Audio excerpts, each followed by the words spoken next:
Малина өстүргөндөр, айтыңыздарчы, сиздер үчүн эң кыйын малинанын иши эмне?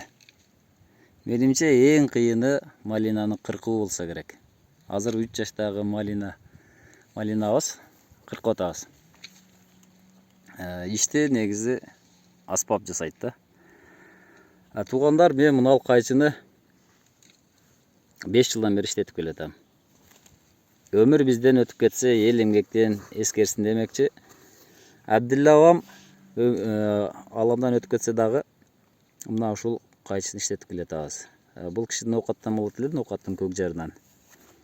Бул өзгөчө бир жасалган кайчы да. Узундугу 50 см, бул кичине кайчысы. Мындан узуну бар 60, анан 70-тиги бар. 70-тиги менен чоң кетмен саптарды кессе болот. Мына ушул малина кыркканга, чырпык кескенге өтө ыңгайлуу. Кол кайчы менен билесиздер, бир күн кечке чейин иштей турган болсоң, экинчи күнү колуң ачылып жабылбай калат да. Бирок мына эки кол менен иштегенде эч кандай кыйынчылык болбойт.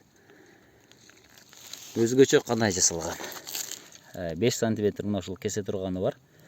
Мына ушул жерде кармап берүүчү, мына жерде такала турган мындай урчугу бар, мындай. Анан мына бир башкача кесиле турган неме кылып жасаган да.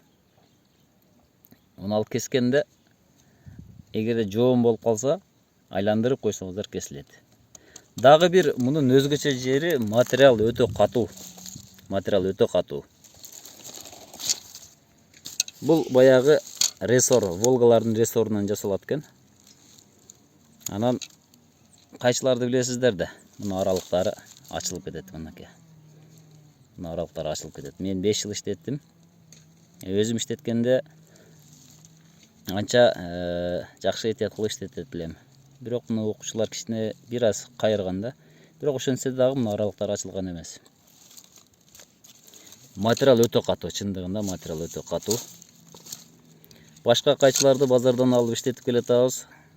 Бир бакты кыркканга араң жарайт да. Бул бак менен күнүгө канча бактарды кесебиз. Канча бактарды кестик. Иштеткенге өтө ыңгайлуу, тез иштейт. Мына ушул арасына бер жактан туруп эле мынакей кир барат да. Каалаган жериңизден кесип, сууруп алып чыксаңыз болот. Анан кескенден кийин аны кармап алып туруп, кайра тартып алып чыгып келсе болот. Чындыгында кайчыга сөз жок. Кайчынын клиенти дагы көп. Көбү сурашат муну. Кайсыл жерден алдыңыз деп. Абдилла абам өтүп кеткенден кийин анын баласынан 1 жыл алып жүрдүм кайчысынчы. Азыр жасап атабы, жасабай атабы билбейм. Эгерде ушул кайчыны жасаган Абдилла абанын